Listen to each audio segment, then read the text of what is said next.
Boa noite, pessoal. Boa tarde, né? Boa tarde para todos que estão aí.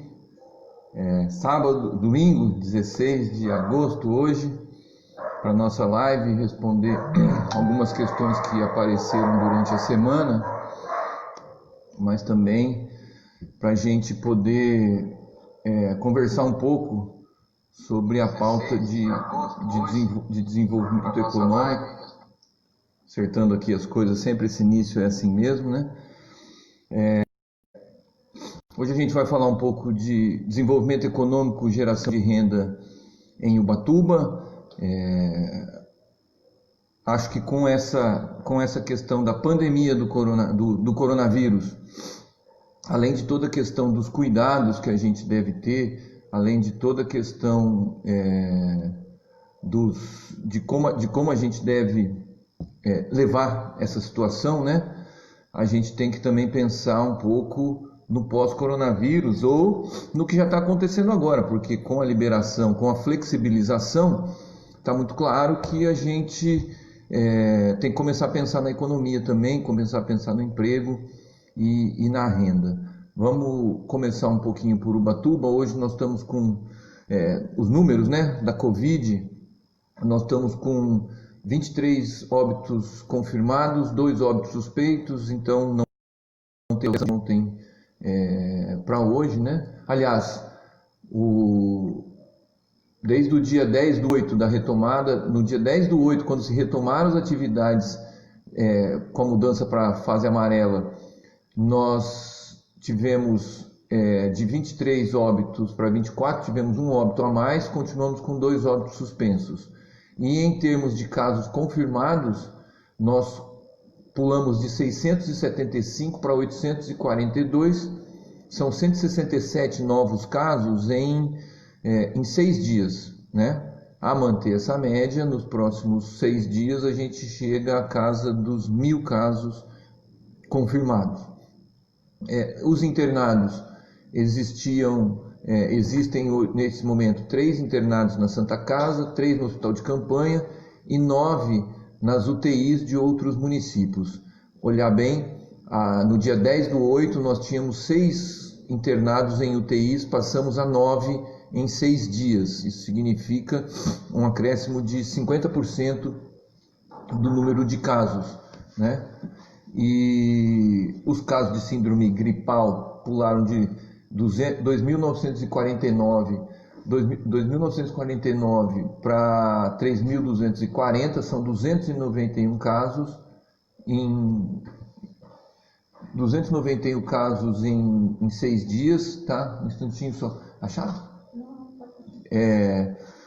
E os casos notificados, 2.268. Então, em Ubatuba nós temos uma situação ainda em ascensão, né? Eu acho que 167 novos casos em 6 dias dá uma média de mais de 20 casos por dia, né? Quase 30 casos por dia, né? 27, 28 casos por dia.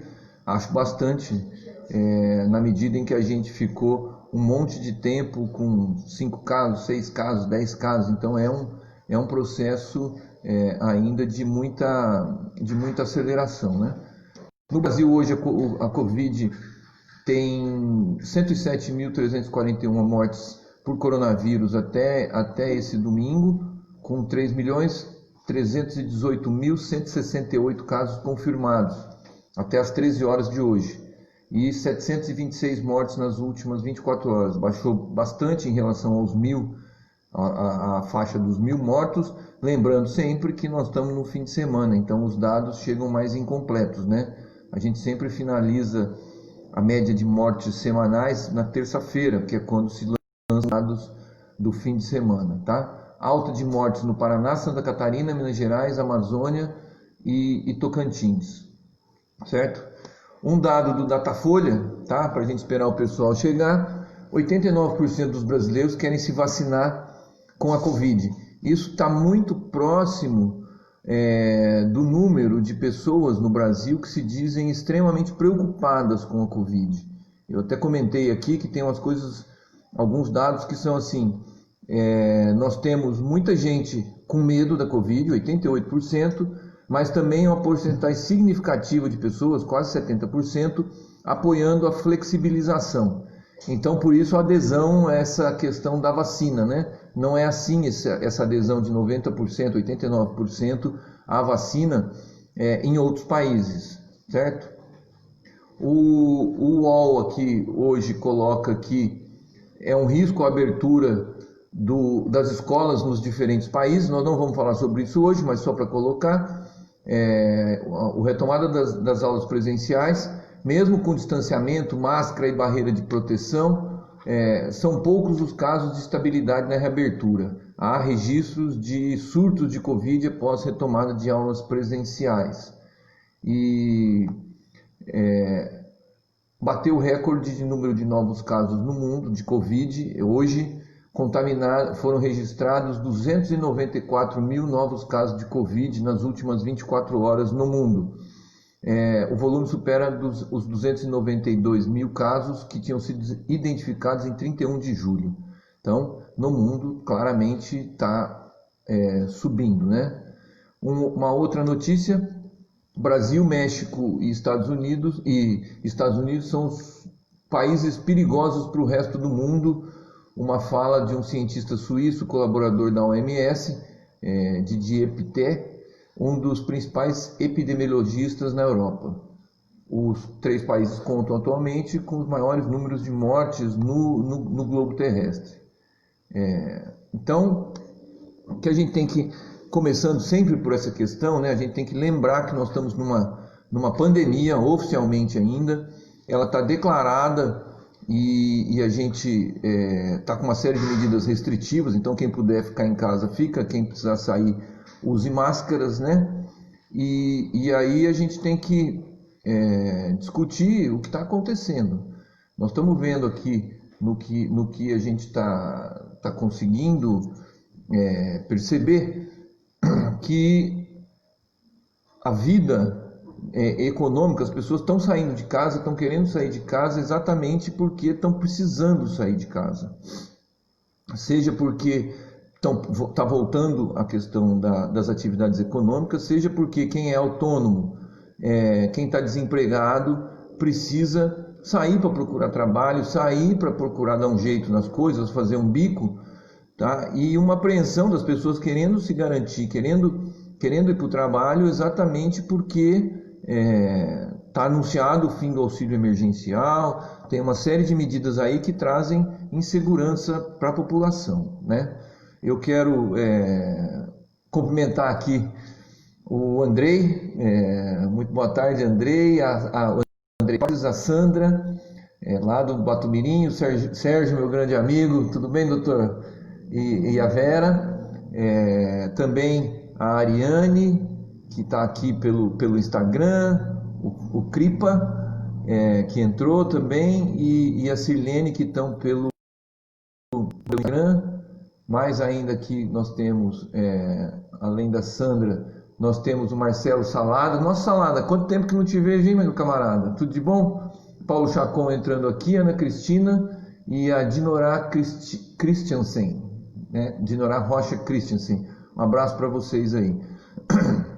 E aí eu queria entrar na pauta que a gente vai tratar hoje um pouco de desenvolvimento econômico. Para os que estão aqui nos assistindo, a gente quer muito que, além de compartilhar e curtir, que comentem aqui um pouco como é que estão vendo essa questão de como vai se comportar a questão do emprego, a questão da renda, qual a opinião de cada um, seja por conta da sua atividade econômica, seja por conta de como está vendo a cidade, como está vendo o país, como que vai ser essa questão de emprego, renda, de atividade econômica nos próximos meses, né? A partir de agora. Eu ontem até publiquei nas redes sociais aqui do Instagram e do Facebook. Eu tive, pela primeira vez, eu fui ontem fazer uma agenda de rua durante o dia como pré-candidato.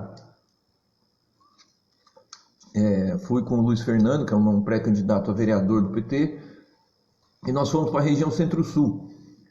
Comecei pelo Saco da Ribeira, conversando com o pessoal que é prestador de serviço lá, andei pelo Pier, depois fui ao Lázaro, no rancho de pescadores da Praia do Lázaro, nos quiosques da Praia do Lázaro, e terminei indo na Sununga, percorrendo ali o caminho, a estrada, a rua Andrelino Miguel, até chegar ali na Sununga, né?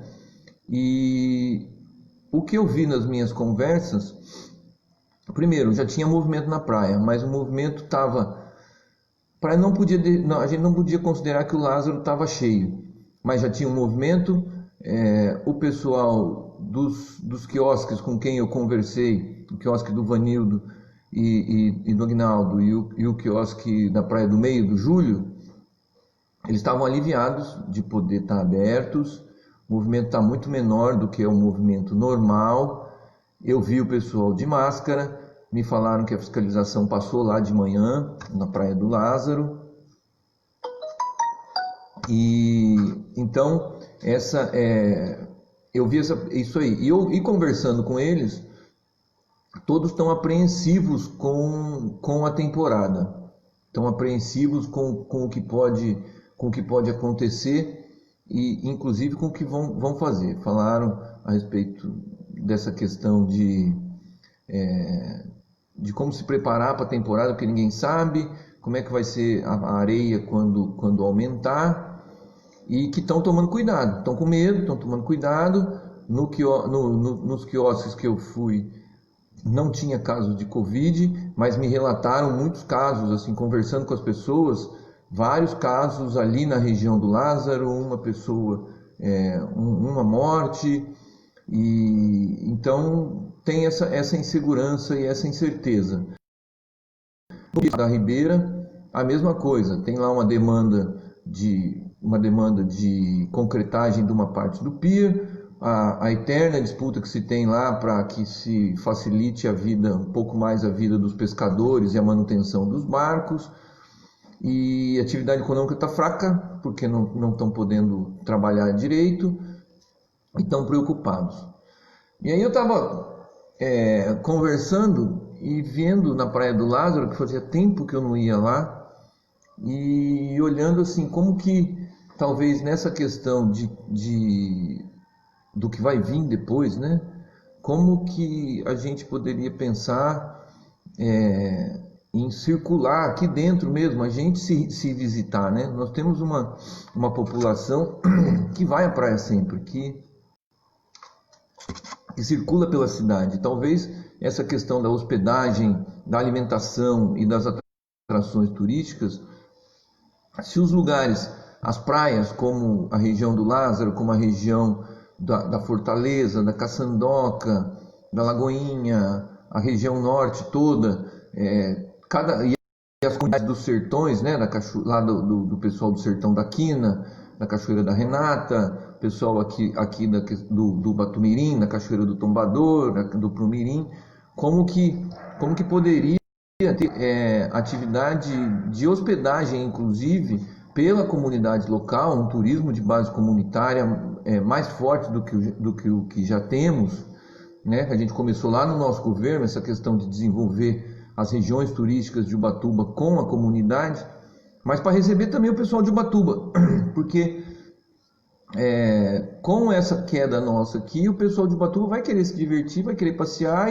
e teria que ser divulgado até entre nós como que faz para passar um fim de semana nesses lugares, ficando nos lugares nas casas dos caiçaras, comendo por lá, passeando por lá e passar um fim de semana. Acho que essa é uma coisa a se pensar em relação ao turismo, né? Acho que essa situação. Acho que nós não teremos eventos por um tempo, os eventos abertos, então o turismo de eventos na próxima temporada, acho difícil que aconteça, né? Não estou nem falando de Réveillon e Carnaval, mas estou falando de show, estou falando de teatro talvez, estou falando de coisas que aglomerem pessoas. Então há que se pensar no turismo, que é uma fonte de renda nossa, nas alternativas. E eu não tenho dúvida de que esse turismo local de base comunitária é uma das formas da gente diversificar e também repartir os recursos do turismo que chegam na nossa cidade. Então, se a gente consegue dinamizar essa questão de divulgar todos os lugares de Ubatuba, as pessoas se dividirem para lá, o pessoal de Ubatuba também começar a fazer essa prática, a gente consegue fazer com que, primeiro, o dinheiro de Ubatuba circule aqui por dentro mesmo. Segundo, que as pessoas que vêm de fora, principalmente nesse momento de pandemia, não fiquem aglomeradas só nos grandes atrativos e consigam diversificar a frequência para poder, inclusive, também não aglomerar tanto, né? Que as pessoas procurem os lugares, as praias mais afastadas, e com isso a gente consiga até fazer que tenha atividade turística, mas que não haja tanta aglomeração como a gente sabe que tem nas praias mais frequentadas de Ubatuba na temporada. Então acho que a cidade pode se divulgar desse jeito, a partir de setembro, a partir de outubro, de que há uma segurança em vir para Ubatuba, porque existem lugares e praias em que é possível ficar sem estar aglomerado, né? E a gente sabe aqui, Ubatumirim, Maranduba, Lagoinha, a Caçandoca, são praias mais afastadas, o Estaleiro do Padre, então são a Praia da Fazenda, em que as pessoas não ficam tão aglomeradas e podem curtir melhor. O Camburi, a Almada, acho que essa é uma das formas de divulgar para que as pessoas possam ter um pouco de segurança, no sentido de não se aglomerar tanto, né? Praia do Félix não fica tão aglomerada, fica mais ali nas duas pontas. Essa é uma questão. Mas nós precisamos ir, e por isso que eu estou colocando aqui essa questão do desenvolvimento. Quero cumprimentar aqui, deixa eu ver quem mais chegou aqui.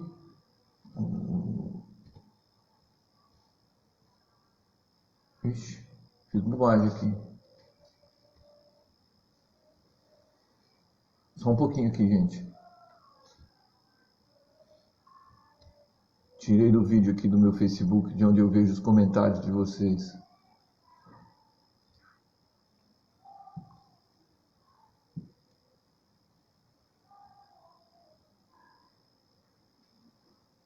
Espera aí só um pouquinho, que eu estou tentando voltar. Mas enfim,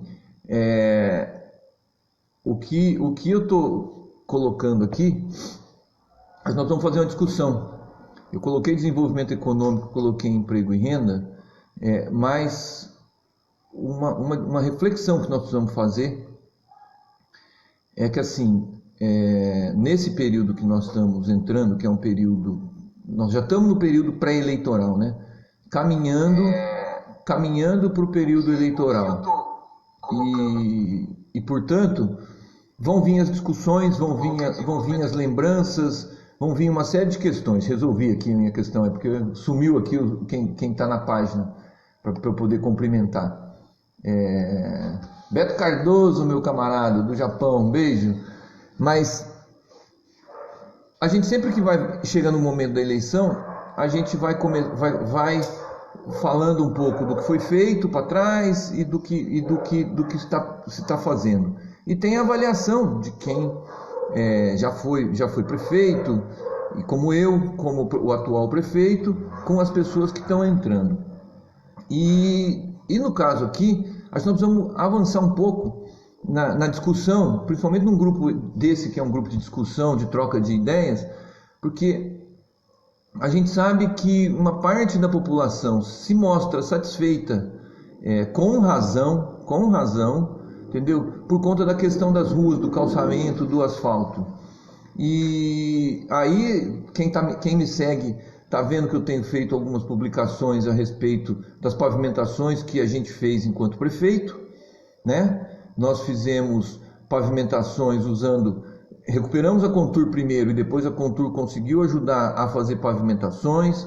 Fomos a gestão que mais conseguiu emenda parlamentar para fazer pavimentação. Cito aqui a Rua Domingos Quios, no Carolina, toda a parte da Gurilândia Caiçara, que foram várias emendas parlamentares, toda a pavimentação da Barra Seca, toda a pavimentação, a pavimentação da rua da Pedra Preta, lá no alto da igreja de Nossa Senhora das Graças, no Sertão da Quina, a Rua do Engenho, que é a rua que leva nas ruínas da Lagoinha, toda a pavimentação que foi feita lá em 2014 no Rio Escuro, e não me lembro mais aqui coisas, mas todas essas foram feitas com emendas parlamentares, tá?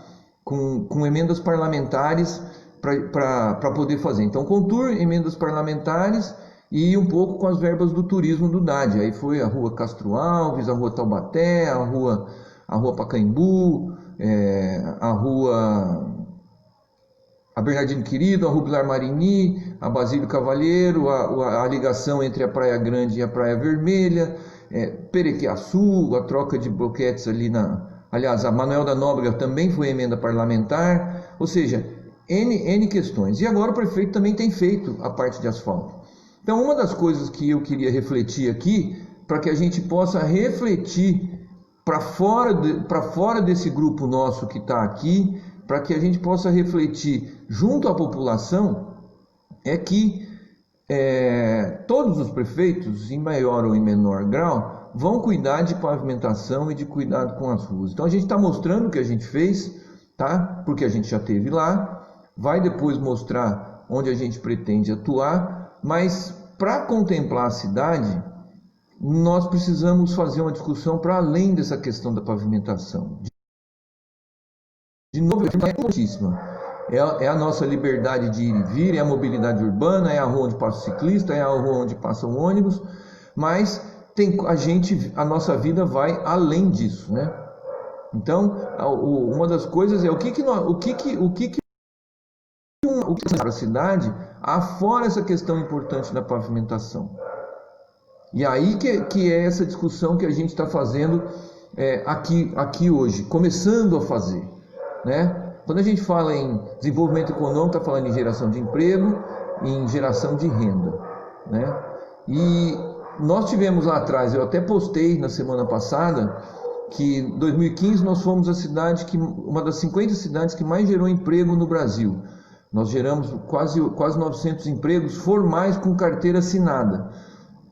Depois, antes disso, em 2014, nós tínhamos feito concurso público para a prefeitura poder prestar melhores serviços, contratar professor, médico, engenheiro, fiscal, agente administrativo, enfermeiras e tudo mais.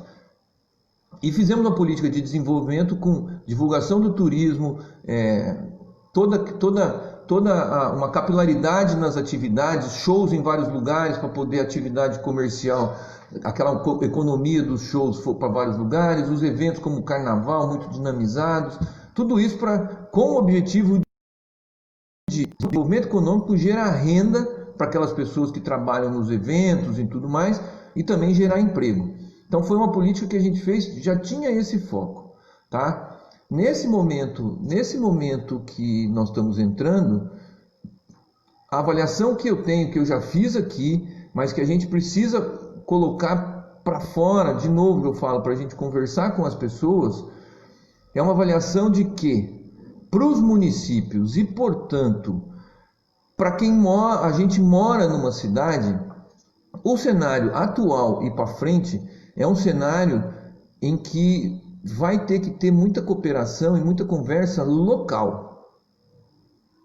E por que eu coloco isso? Porque a gente precisa olhar além do que está nas manchetes dos jornais e perceber também o que não é dito, o que não é escrito, tá? Então se a gente abrir o jornal hoje, se a gente olhar as redes sociais, a gente vai ver notícia do presidente, da oposição, dos políticos, muita notícia do coronavírus, voltou a ter futebol, mas não há uma divulgação de nenhum plano do governo federal e também do governo estadual no sentido de promover de medidas que vão ter efeito nos municípios, na economia dos municípios, por parte desses dois entes. Não há nenhum plano dos dois planos de governo, estadual e federal, dizendo que vão retomar obras, descentralizadas pelo Brasil inteiro, pelo estado de São Paulo inteiro, que vão fazer novas obras e novos investimentos, que vão investir na ampliação da oferta de serviços públicos, que vão investir na melhoria e contratação de pessoal para a área da saúde, que precisa sempre. Então, por conta do que não está sendo dito e escrito, que é a ausência de política para a retomada do crescimento, tá? Nós não podemos admitir que um país como o nosso, com as riquezas que nós temos, tenha como plano de desenvolvimento, vender empresa estatal. Não dá para isso, né? Então, qual a estratégia? Para onde vai o nosso país? E a mesma coisa em relação ao estado de São Paulo. Onde está o crédito para os microempresários poderem se financiar, para se reabrir novas empresas? Onde está a perspectiva de geração de novos empregos, se não há um plano de retomada da economia, de estímulo aos investimentos, estímulo ao consumo para a população? Por conta disso, tá? E eu peço que vocês não acreditem só em mim, não. Eu tô, na verdade, externando aqui o que eu tenho lido e também o que eu não tenho lido e o que eu não tenho visto. Que cada um vai fazer as suas pesquisas, mas que comece a prestar atenção em relação a isso, entendeu? Nessa retomada do crescimento, como não tem isso, nós precisamos aqui, e aqui é momento. Aqui nós estamos passando pelo processo eleitoral, pela pré-campanha, e, portanto, vai ser preciso, para a escolha, a gente poder perceber quem nos escuta mais, e a gente está aqui nesse processo de escuta, para poder ver com a população quais são as dores da população, quais são os anseios da população, porque já sinaliza que não vai ter plano, pelo menos por enquanto, do governo federal e do governo estadual. O governo municipal vai enfrentar dificuldades sem a ajuda desses dois entes para investimentos. Eu avalio que vai ter, inclusive, dificuldade para fazer custeio, tá? Para honrar as despesas que são agora, porque todos os analistas dizem que vai haver um período prolongado, o crescimento vai se dar, o retorno vai se dar de maneira muito até chegar nos níveis que nós estávamos antes da pandemia, que já não é possível. Então a gente vai ter que fazer uma discussão muito aqui local, né? Entre elas, por exemplo, o Jovino está falando aqui, muito obrigado, Jovino, falando a respeito da questão de ter sido prefeito aqui de Ubatuba, para a gente voltar. A Nadir referendando aqui que nós temos vários centrinhos ligados a algumas praias, e as pessoas que moram próximo a isso conseguir trabalhar nesses centros. E o Pedro aqui, que está sempre aqui conosco, né, Pedro? Meu colega de profissão, Pedro Bruno, entendeu? Falando que tem que ver a questão da cultura, e é o que a gente tem colocado. Nessa questão do desenvolvimento local, do emprego e da renda, nós vamos precisar discutir realmente aqui. Eu estou muito esperançoso nas coisas que a gente está observando e que também está pensando a respeito disso. Eu queria aqui a opinião de vocês e conversar, mas na minha opinião, já colocando aqui, nós vamos precisar de uma série de situações. Primeiro, pela diversidade que a nossa cidade tem. Nós somos uma cidade que tem 100 quilômetros de rodovia, da Tatinga, da divisa com a Tabatinga até a divisa do Camburi com Paraty, são quase 100 quilômetros, e depois o eixo oeste que pega do centro até o pé da serra. Nós temos uma situação de regiões diferentes, de diferenças regionais. O Pedro, que está aqui conosco, que é da região sul, mas que conhece o Ubatuba inteiro, tanto pelo mar como por terra, né, Pedro? O Pedro sabe muito bem que a região sul tem uma característica que é totalmente distinta da região norte, totalmente distinta da região centro-sul e da região oeste.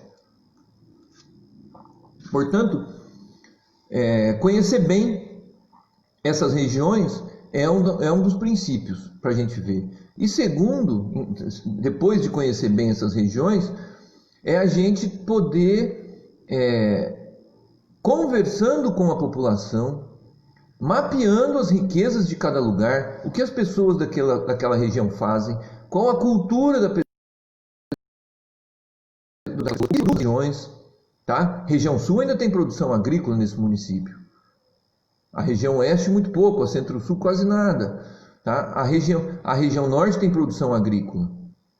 Os locais de turismo, todos eles têm, mas são diferentes, né?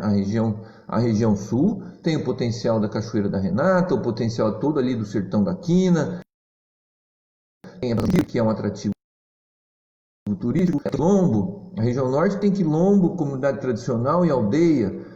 Então, mapear essas diferenças e construir com a comunidade e com a equipe da prefeitura, construir um plano de desenvolvimento regional para cada um desses lugares, descentralizando inclusive os recursos e o comando. Essa é a primeira das questões que eu quero refletir, se vocês concordam ou não, e para a gente levar essa discussão, tá? É preciso ter uma regionalização de Ubatuba. Ubatuba precisa ficar menos dependente do centro e ser mais policêntrica. Na minha visão, nós temos o potencial de ter pelo menos 5 regiões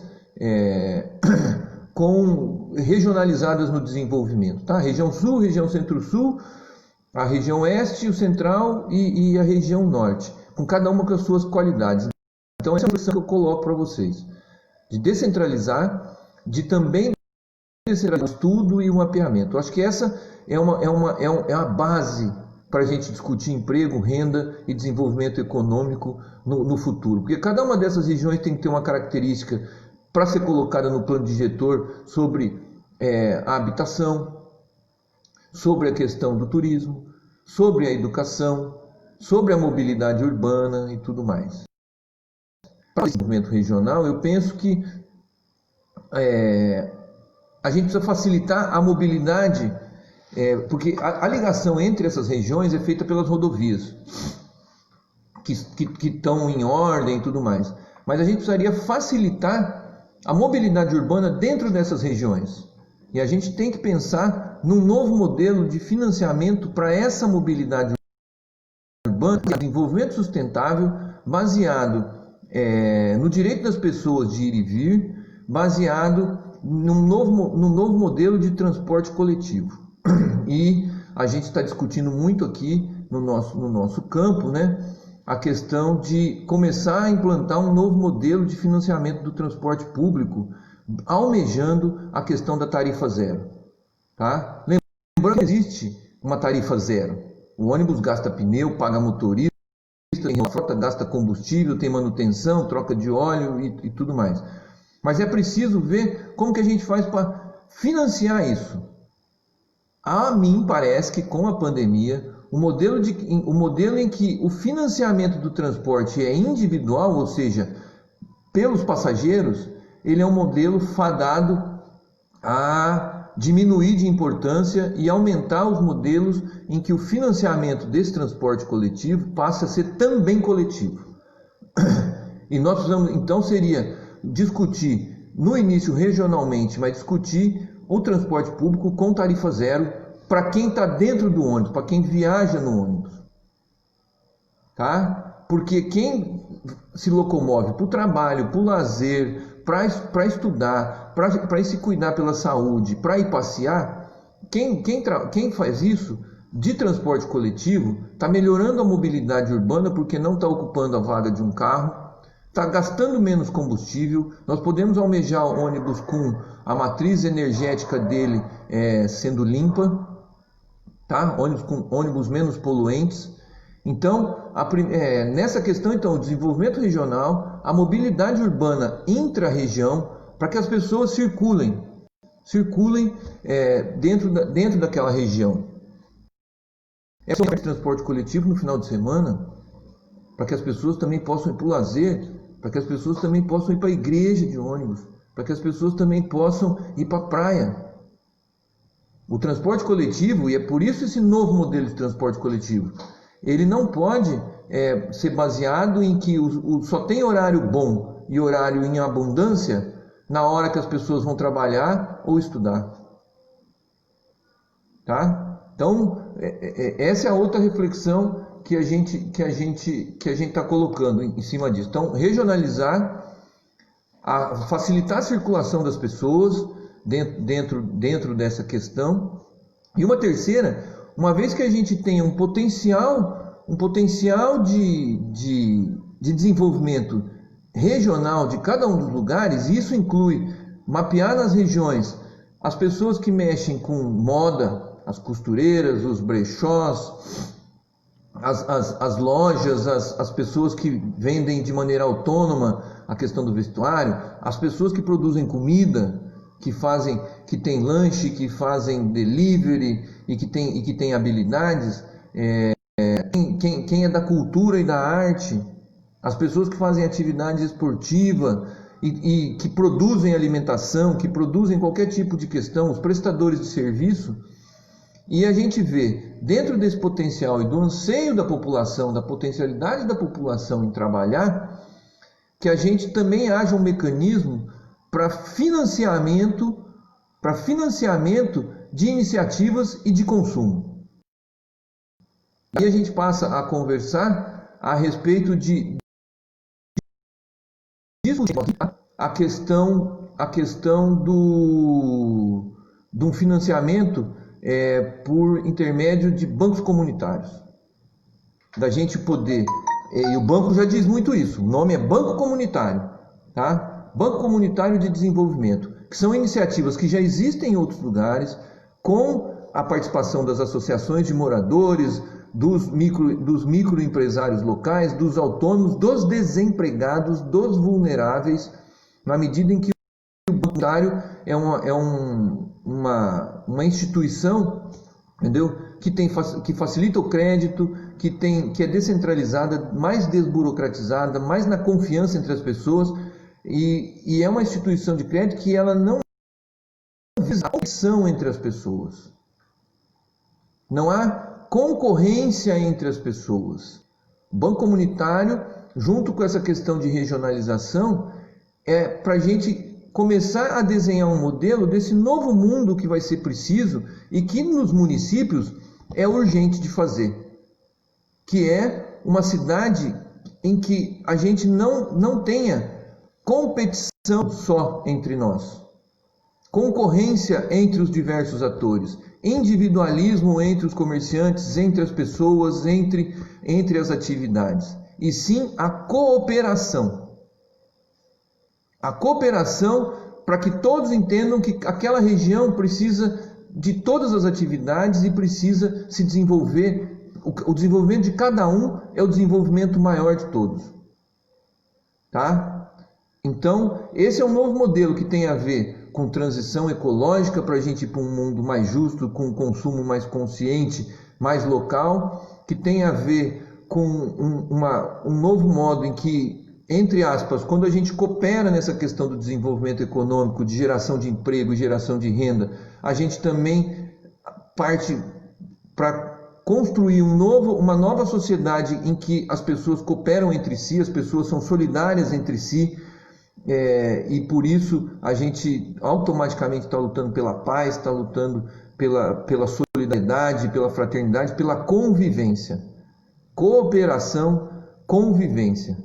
Então, nessa questão do desenvolvimento aí, a gente já falou, e eu queria a opinião de vocês aqui em relação a isso. Minha sobrinha Monize, beijo, mãe do Dante, meu sobrinho que nasceu no mesmo dia que eu, vai fazer aniversário logo, hein, Monize?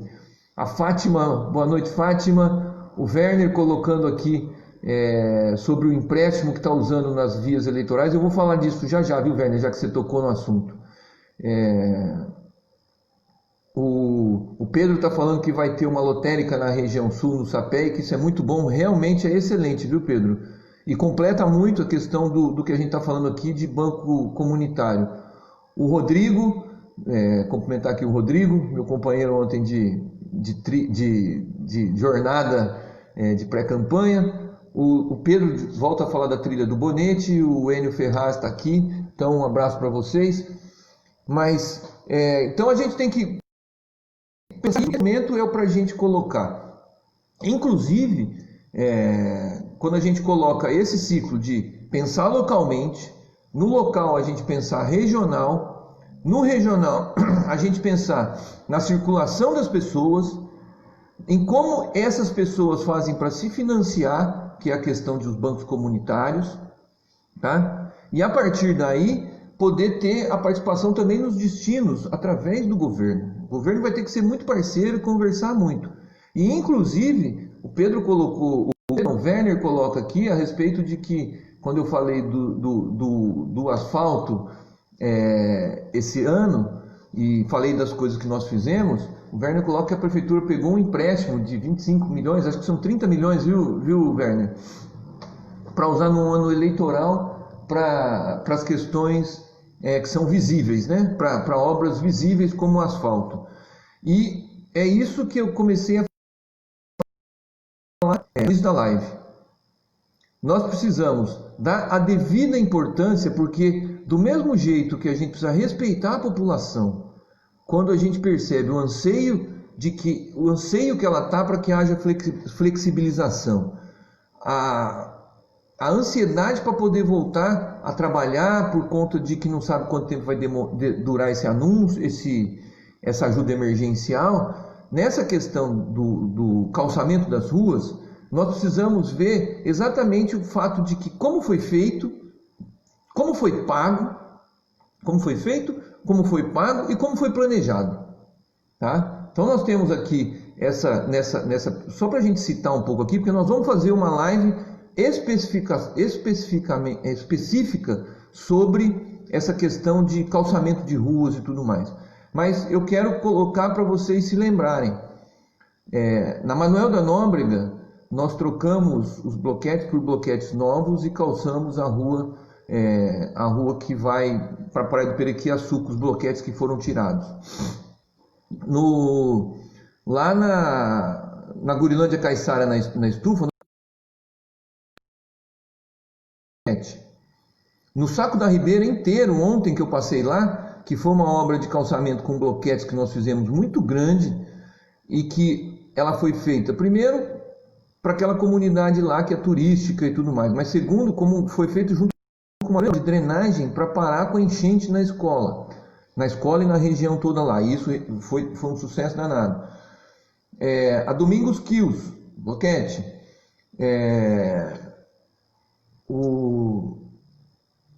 a Gurilândia Caiçara e outras ruas nós fizemos com opção pelo bloquete. E eram ou do governo, ou verbas conseguidas junto com o governo estadual, outras com emendas parlamentares e outras com recursos próprios nossos. Em outros lugares, Werner, a gente fez com asfalto a frio, feito pela Endurbe. Quem vindo do Perequiaçu, a hora que entra na rua da Pizzaria São Paulo, pode perceber que da rua da Pizzaria São Paulo, da praia, passando pela Pizzaria São Paulo, pelo Shopping Peruígue, até a rua Hansstaden, foi feito asfalto no primeiro ano do nosso mandato, a frio, pela Endurbe. Certo? Depois do financiamento que eu já falei, que com a recuperação da Contur, com o lucro que houve com a questão da Zona Azul, nós fizemos o recapeamento de várias ruas do centro com o recurso da Contur. Então, além da questão do asfalto, do calçamento, a opção por que tipo de calçamento você vai fazer, o custo e o financiamento disso. O atual que está sendo feito, foi feito com empréstimo, tá? Aprovado pela Câmara, mas sem muita consulta com a população, e eu não estou dizendo que não deveria ter feito, tá? Acho lícito ter feito, mas foi feito pelas próximas gestões, tá? Não teve quase asfalto feito de emendas parlamentares, salvo a maioria que foi a gente que deixou. Então essa discussão também vai ser feita, nós a faremos. São 18h49, a gente está aqui também pelo Instagram e, portanto, vai acabar antes das 18 e... tem que acabar até 18h59, né? A Vera está colocando aqui que para calçar as ruas tem que prestar atenção no escoamento da água, na drenagem, isso é corretíssimo, tá? O Marcelo Salada está colocando aqui que a questão do asfaltamento e desenvolvimento tem ambiental, que nessa gestão foi muito mal gerida, né? O Rodrigo está falando a respeito aqui do que nós estamos comentando, do assunto de hoje, que é o desenvolvimento econômico, e ele está comentando que pode investir mais na merenda escolar com produtos locais, né, com alimentação local, e gerando alimentação de mais qualidade, dinheiro ficando no município, gerando emprego e renda. A gente já fez isso, precisa ampliar, e eu não tenho dúvida que vai ser muito necessário a gente ampliar isso, entendeu? O poder de compra da prefeitura, nós vamos ter que conversar muito com as empresas locais, com os fornecedores locais, para tentar usar a questão, os recursos de compra da prefeitura, tentar fazer com que a economia, não só a agricultura local, mas com que a gente possa fazer isso. Eu tive ontem no Lázaro conversando com o pessoal da pesca e fiquei sabendo de um sítio, de uma fazenda de agricultura no Saco Grande, ali perto da Sununga, e conversando com as pessoas de bijupirá, que é um peixe nobre, e eu estava conversando com eles a respeito de que até quando a gente teve no governo, o Maurici, que era nosso saudoso secretário de pesca, ainda não tinha as autorizações para fazer essas fazendas de criação de peixes, não marisco, pelos pescadores. Então fiquei muito feliz de saber que já tem uma fazenda produzindo, e é uma das coisas da gente dialogar com os pescadores, para que os pescadores sejam os donos dessas fazendas, e não investidor que vem de fora ocupar a água do nosso mar para produzir aqui e ter empregados aqui. Mas a gente precisa discutir esse modelo para ter um financiamento para que os pescadores tradicionais sejam os donos dessas fazendas marinhas, e aí possam ceder para os restaurantes, possam ceder para a merenda escolar e possam também ceder para fora de Ubatuba. Tá? Então, só para colocar aqui, viu, Rodrigo, nessa questão de compras locais, que nós estávamos juntos ontem conversando a respeito disso. Então, parabéns aí para o pessoal do Lázaro e da Sununga, que tem essa fazenda aquática. Eu vou, inclusive, tentar ir visitá-la para ver como é que isso acontece. Tá? A Vera está colocando aqui a respeito da saúde, educação, segurança pública, que a gente cuidou e deu mais atenção. E isso que nós estamos falando aqui de emprego e renda na economia local é uma das coisas que a gente precisa deixar claro. Quando a gente tem essa vertente da economia local, quando a gente fala em regionalizar, quando a gente coloca de buscar uma tarifa, um modelo de financiamento de transporte coletivo, e que também o financiamento não seja pela pessoa que está no transporte coletivo, tudo isso vai estar num grande bolo, que é a transversalidade da prefeitura, de quem vai propor para o município uma questão em que a vida esteja no centro. Tá? Então, o seu comentário, Vera, é exatamente em relação a isso. Nós vamos ter que construir um programa de governo, nós vamos ter que, falando isso muito, de escutar e ver os problemas, mas construir com a vida estando no centro. E emprego significa vida, até o calçamento significa vida quando ele é feito para beneficiar o maior número possível de pessoas. Então essa é uma questão para a gente poder ir fechando aqui, né? E aí eu quero, nesses últimos minutos aqui da nossa live, além de agradecer a todos vocês que estão aqui nós estamos no domingo à tarde, final de... O domingo é o início da semana, mas para nós é o final de semana, né? De descanso. Então, além de agradecer de estar aqui com a gente conversando, reafirmar essa questão que nós estamos vivendo hoje. Nós estamos vivendo uma situação sanitária muito grave. Nenhum de nós que está aqui, nenhum ser vivente desse planeta tinha experiência para viver uma situação como que nós estamos vendo dessa pandemia.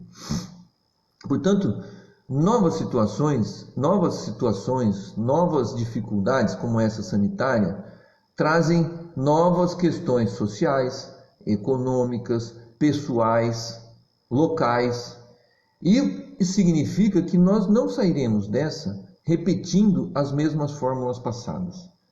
Reflitam sobre isso, tá? Se a epidemia acabasse hoje, quando chegar a vacina, já não vai ser igual ao que era o passado. Portanto, como nós estamos num ano que é de eleição, que é de escolha de dirigentes, que é de escolha de vereadores, como nós estamos num ano que é de projetar as cidades para os próximos 4 anos, é muito importante que as soluções apresentadas sejam soluções que levem em consideração o que nós estamos vivendo hoje para frente. O que nós estamos fazendo aqui, que o Salada, a Vera, o Pedro, as pessoas que estão aqui falaram que a gente fez, tá? O asfalto, as nossas realizações do modelo e do tipo de asfalto, o que a gente fez na saúde de pôr médico em todos os postos de saúde, o que a gente fez na educação, melhorando a merenda, tendo a merenda premiada, pondo sala de informática em 18 escolas, o que a gente fez no desenvolvimento econômico, política de eventos, o que a gente fez com a valorização do serviço público. Isso é um passado que ele só serve como fiança para o que a gente vai propor. Então, que todos nós aqui olhemos os outros candidatos, as outras propostas, para saber no que elas estão embasadas. Em qual história que elas estão embasadas? Em qual projeto de futuro para o Brasil e para a cidade e para as pessoas essas propostas estão? A gente quer construir escutando vocês, a gente quer construir estudando muito, tá? Nós temos uma equipe estudando mobilidade urbana e a questão do transporte coletivo, nós temos uma equipe estudando a questão da educação, principalmente a questão do desenvolvimento através de uma faculdade municipal, para a gente poder ver se é viável fazer essa proposta. Nós temos gente estudando essa questão da economia, de nova forma de gerar emprego e renda, portanto, novas formas de poder melhorar o orçamento da prefeitura. Então, que a gente saia daqui, tá? Cada vez mais sabendo dessa necessidade, mas também da oportunidade de fazer coisas novas, da oportunidade de construir novas soluções que melhorem a vida da nossa população, que façam a nossa cidade ser valorizada, que façam a gente ter cada vez mais orgulho de morar em Ubatuba, tá? Que essa é uma coisa que eu repito sempre. Nós de Ubatuba criticamos às vezes a cidade, reclamamos das coisas, mas a gente gosta muito dessa cidade. E portanto a gente precisa cuidar dessa cidade, e cuidar significa cuidar da população que mora aqui. E você cuida muito melhor, conforme eu disse, quando a gente faz isso cooperando com as pessoas, tá ok? Cooperando entre si para que a gente chegue mais longe e chegue mais forte. Então a mensagem dessa live de hoje é que a gente precisa de novas soluções para um novo tempo que já chegou, tá ok? Um abraço para todos vocês, uma excelente semana para os que estão em casa e estão podendo ficar em casa. Uma excelente semana com muito cuidado para quem está precisando sair de casa. A gente se vê na nossa live de quinta, mas vai dialogando por aqui e tem cada vez mais novidade para a gente poder falar e discutir e também apresentar. Beijo para todo mundo, até quinta-feira aqui ao vivo, mas durante toda a semana pelas redes, pessoalmente, tá ok? Valeu, tudo de bom.